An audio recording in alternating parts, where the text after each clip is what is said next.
یہ پتہ نہیں چلتا ہے کہ برکاتی اور رضوی میں کوئی اختلاف نہیں ہے، حشمتی اور رضوی میں کوئی اختلاف نہیں ہے، اشرفی اور رضوی میں کوئی اختلاف نہیں ہے۔ در حقیقت اختلاف تو وہ ہے کہ جو لوگ مسلک کے ساتھ بغاوت کر رہے ہیں، جو لوگ مسلک کا مذاق اڑا رہے ہیں، جو لوگ مسائل کو بدل رہے ہیں۔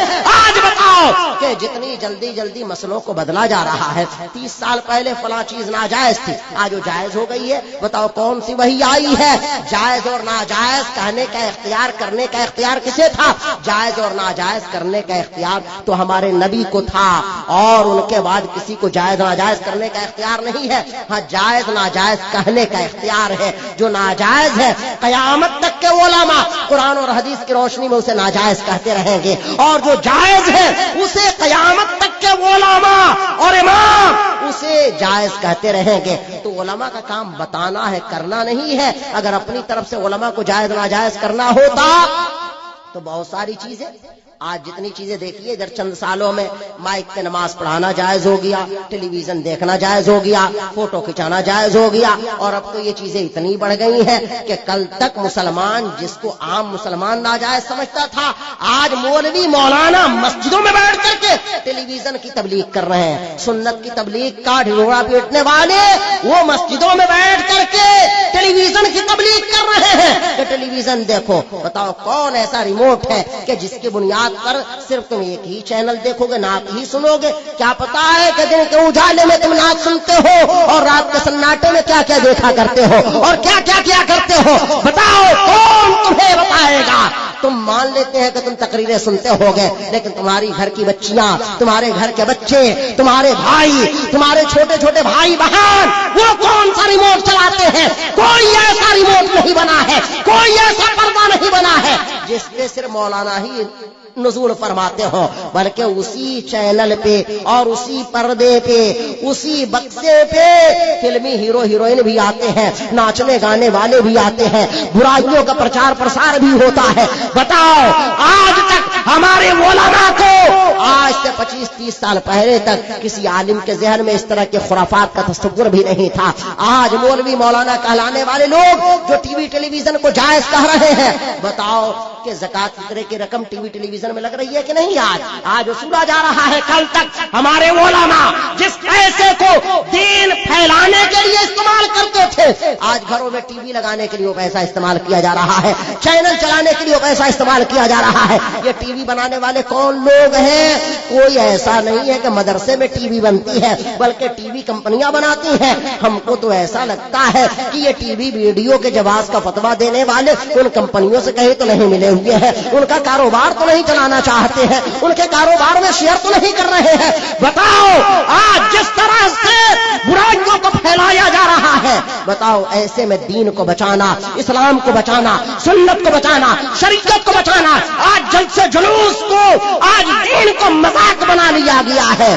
آج اب مفتی صاحب لوگ کہہ رہے ہیں کہ چلتی ٹرین میں بھی نماز پڑھ لے تو ہو جائے گی۔ اعلیٰ حضرت فرماتے ہیں، ہمارے تمام علماء محدث صاحب فرماتے ہیں، تمام بزرگان دین فرماتے ہیں کہ چلتی ٹرین میں نماز جائز نہیں ہے، اس لیے کہ نماز کے لیے ایک جگہ کہیں ٹھہرنا ضروری ہے۔ اگر ٹرین رک جائے تو اس پہ نماز ہو جائے گی۔ چلتی ہوئی ٹرین میں استقرار علی الارض کا تحقق نہیں ہوتا ہے، نماز جائز نہیں ہے۔ فتاوی رضویہ میں صاف صاف لکھا ہوا ہے، بہار شریعت میں صاف صاف لکھا ہوا ہے، لیکن لوگ کہہ رہے ہیں کہ زمانہ ترقی کر گیا ہے، اب مسئلوں کو بھی بدلنا چاہیے۔ ہم کہتے ہیں آج چلتی ٹرین کا مسئلہ بدلے ہو، کل کو کوئی دوسرا مسئلہ بدل دو گے۔ اب ایک عام مسلمان جو بہار شریعت پڑھتا ہے وہ کہے گا بہار شریعت میں یہ لکھا ہوا ہے، اب کوئی دوسرا کے کہے گا کہ نہیں یہ مسئلہ تو بدل چکا ہے۔ تو اب بتائیے کہ پورے بہار شریعت سے آپ کا یقین اٹھ جائے گا کہ نہیں؟ کہ معلوم نہیں اس میں کتنے مسئلے بدل دیے گئے ہو،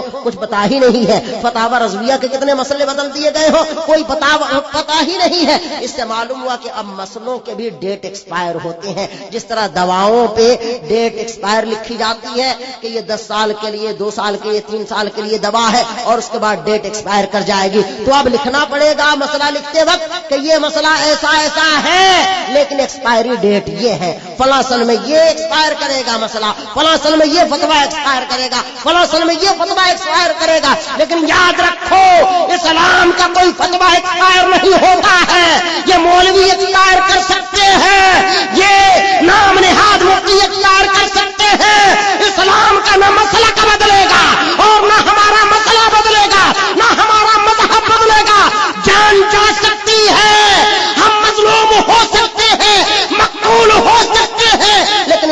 کو رسوا نہ ہونے دیں گے، اپنے مسلک کو بکنے نہ دیں گے، اپنے مسلوں کو بدلنے نہ دیں گے۔ ہم ایسے مولویوں سے دور ہو جائیں گے، ایسے مدرسوں سے دور ہو جائیں گے، ایسے اماموں سے دور ہو جائیں گے، لیکن اپنا مسئلہ نہ چھوڑیں گے، اپنا مسلک نہ چھوڑیں گے، اپنا دین نہ چھوڑیں گے۔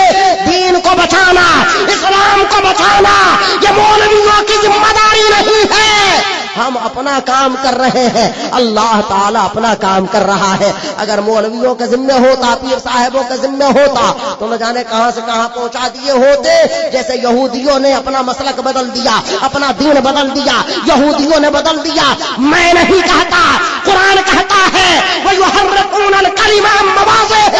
یہ یہودی ہے کہ جو مالداروں کے لیے الگ فتویٰ دیتے ہیں، غریبوں کے لیے الگ فتویٰ دیتے ہیں۔ یہودیوں کا طریقہ تھا کہ ان کا کوئی امیر آدمی جرم کر کے آتا اور بتاتا کہ میں نے یہ جرم کیا ہے، تو اس کی حالت دیکھ کر کے وہ بتاتا کہ تمہارے لیے یہ حکم ہے، تمہارے لیے یہ حکم ہے۔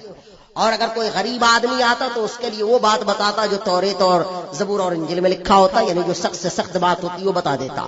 تو قرآن نے کہا کہ یہود و نصارا اللہ کے کلام کو اس کی جگہ سے پھیر دیا کرتے، اس کی جگہ سے پھیر دیا کرتے۔ تو کیا آج نہیں ہوتا؟ آج بھی ہو جاتا۔ اس لیے کہ 30 سال پہلے جو لوگ کہہ رہے تھے کہ ٹی وی ویڈیو یہ تباہ کاریاں، لوگ ٹی وی ویڈیو کہتے شیطان کا بکسا ہے اور نہ جانے کیا کیا کہتے ہیں، آج وہ کہہ رہے ہیں کہ اس پہ جنت کی بشارت مل رہی ہے ان کو۔